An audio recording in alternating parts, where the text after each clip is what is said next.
What is up, guys? In today's video, we're going to be talking about chasing in Fortnite Battle Royale, because knowing when to do this and how to do this could be something that's completely make or break for your game. As always, if you guys do enjoy this video, remember to give it a like, subscribe if you like some more, comment down below if you have a tendency to over chase enemy players or if you just let them go. And if you guys would like to use my code in the item shop when getting anything, it is EvolveDrake, just like my channel name, and it is underneath the webcam at all times. So when it comes to chasing in general, just like one basic piece of advice you'll hear in pretty much every shooter is that you shouldn't chase enemies or kills. More often than not, it's just going to get you killed or leave you vulnerable to an enemy attacking. And while this is true as like a basic rule of thumb, in Fortnite, it's kind of hard to live by that, because with how much people run away in this game, if you just never chase anybody or never press the advantage that you get in a fight, every kill you potentially get is going to be slipping from you. And this is a big deal this season with the amount of mobility we've had. I feel like this is one of the most chase heavy seasons. It seems like anybody you run into is going to have shockwaves or the shockwave hammer, previously crash pads and the shockwave launcher. People are running away a lot this season. So knowing when to chase, knowing how to chase, and kind of what the risks are, I think is very important for like playing consistently well. If you are chasing an enemy, you leave yourself vulnerable for many different reasons. For the starters, like, you're obviously going to be tunnel visioned on the person you're chasing, and this leaves you very exposed to third parties. And with battle royales being a massive free-for-all, those third parties, and the more you expose yourself to third parties, the more likely it does come back to bite you. While chasing an enemy, that person you're chasing can also decide to just turn around and start shooting you while you're very exposed. And the way cover works in Fortnite, or the way the camera works, somebody peeking from the right they can peek while showing very little of their player. This is called right shoulder peek, and this is a huge advantage in game. If somebody's running from you and they get to like a rock, a tree, or a house, and they know that like they could just turn and utilize right shoulder peek to fry you as you're pushing into them, that's like an easy way they can turn the fight. And so a lot of times when chasing, you're exposing yourself to that situation, and it's something that like you have to react to in real time, while the person that's going for that play knows when it's going to happen, because they're kind of the one dictating it. So you put yourself at a massive disadvantage for that. You obviously can also just like potentially use up all your mobility items chasing the enemy, or in the case of the shockwave hammer, put yours on cooldown, and that leaves you more exposed to, you know, just getting caught in a bad situation and not being able to respond to it, since mobility is one of the few ways that you can do that. And then also, you might potentially need to reload weapons if you're just like too worried about chasing the enemy. You might get to them at a point where you don't have any ammo left because you were just so fixated on chasing them and didn't realize that your guns were out. This is something that I do a good amount when playing this game. I'm pretty bad at reloading. So there's a lot of downsides to chasing and a lot of ways that it can potentially go bad for you. But as I said, with how much people run away, it's something that you're going to need to do. Also, when you get a damage advantage on somebody, especially if they're a decent player, getting that player out of the game and taking advantage of the advantage that you've gotten for yourself and pressing it to the point where you eliminate them is something that's important. If there's a good player in the game and you hit them for 200 in zero build and they have 50 health remaining, getting rid of them while they have 50 health is much better than, you know, letting them regain their HP, because if they're a decent player, you might not get that good of an opportunity again. So like taking advantage of those opportunities that you get, I think, is a big deal when it comes to like consistently doing well in this game, and, you know, winning games versus decent players. So you're gonna need to chase sometimes. It's just like something you really need to weigh the risk and the reward of, and kind of identify if it is a situation where chasing is worthy. And there is several things that you need to consider when it comes to chasing. The first is going to be how much damage you've done on the enemy, because as I was saying, if you've done 200 damage on somebody, assuming they were a full HP opponent, they have 50 health left in zero build. That should be an easy kill to close. Even if you take some damage pushing them, you should still have a ridiculous HP advantage, right? But if you hit someone for 40, that's just their overshield, right? Like, it's not that imperative that you push that, and it's not that big of an advantage to push off. So like, evaluating how relevant the advantage that you've gotten is good. And obviously people aren't always full HP. So if you hit someone for like 100 blue and then you start hitting them for white, then you know they don't have any shield anymore, and they might be pretty weak. So even if I only hit for a low amount of damage and I know I broke their shield off it, I might push because I know that person's relatively weak. But just like knowing the amount of damage you've done, or like having an estimate on how much the health the enemy has left, I think is a big deal and is like a big factor in whether or not I want to push. Another one is going to be how far away the enemy is, because if somebody's like 200 meters away and you AR them, by the time you get to them, you've used up so much mobility and so much time has passed that that damage really isn't that relevant anymore, right? You're going to shockwave hammer to them, use your shockwave grenades, and then you're going to get there with, you know, your mobility gone and the hammer on cooldown.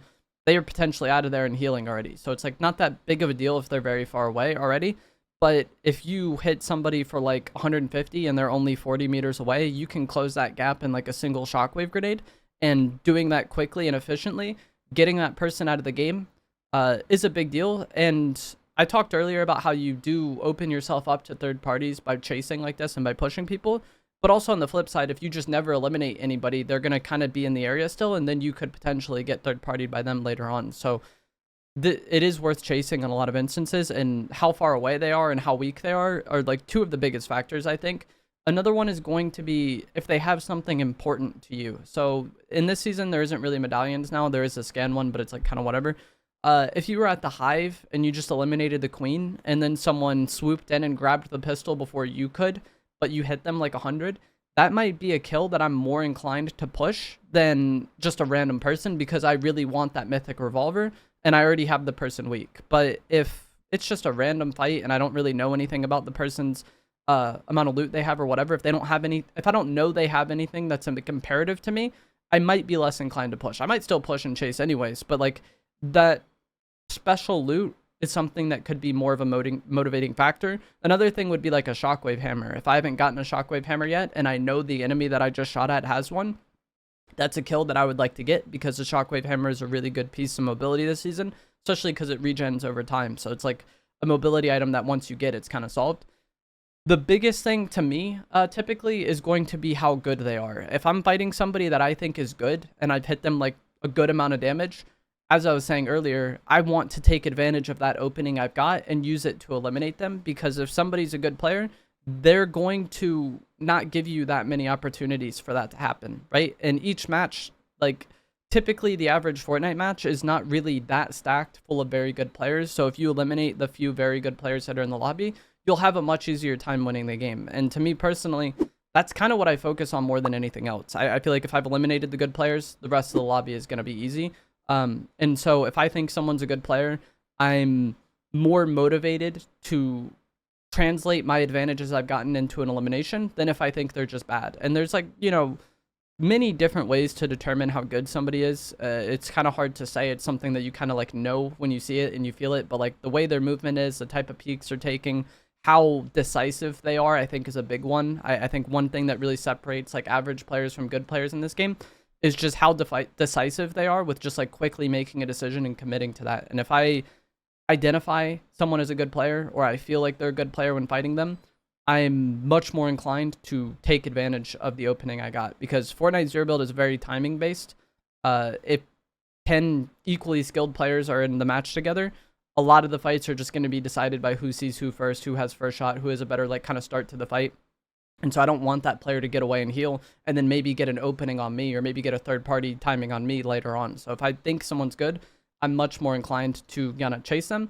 And then another thing that I think is a big factor in determining whether or not you want to chase is how congested the area is. Because if there's a lot of people in the area, then your odds of getting third partied are much higher. Some locations like this might be some of the boss locations, especially off spawn. If you land at your POI and there's clearly a lot of people there, you kind of need to play differently than if there's only like 1 or 2 people there, right?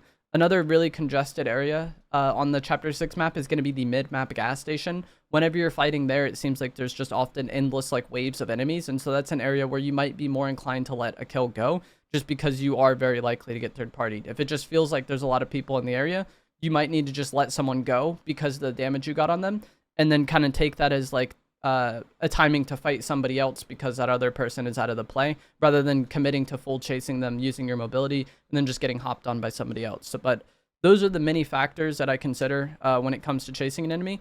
If you are going to chase an enemy, like you've decided that like this is a kill worth chasing, as I said earlier on in the video, you need to keep in mind that if the enemy is decent, they're going to look for opportunities to turn the fight, and you need to kind of predict this. It's going to be something that you have to respond to in real time, so you're kind of at a disadvantage anyways, because they're the one dictating it. But if they get to like a tree, a rock, a house, if they get to some sort of cover, anybody good is going to look back to shoot at you rather than just like continuing to run. Obviously, this will depend on HP, but typically the good players know that they need to get damage back on you. This season that's especially kind of problematic because the Wrecker Revolver can hit so hard from a decent range. So it's very easy for someone just to like right shoulder peek, hit for like 100 and then go back into cover.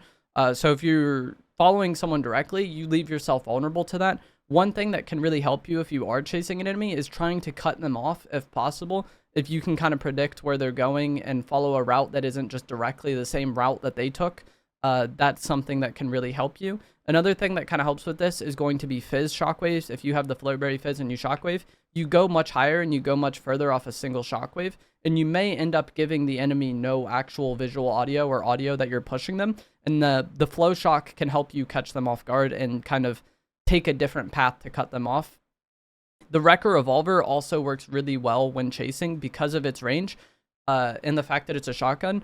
You can just easily chip hipfire shots at enemies as you're chasing them if you're like shockwaving after them. It's easy to hipfire them and continue to hit them for, you know, small amounts of damage. You might be hitting them for like 15, 16, but that damage adds up over time, especially if you already have them weak.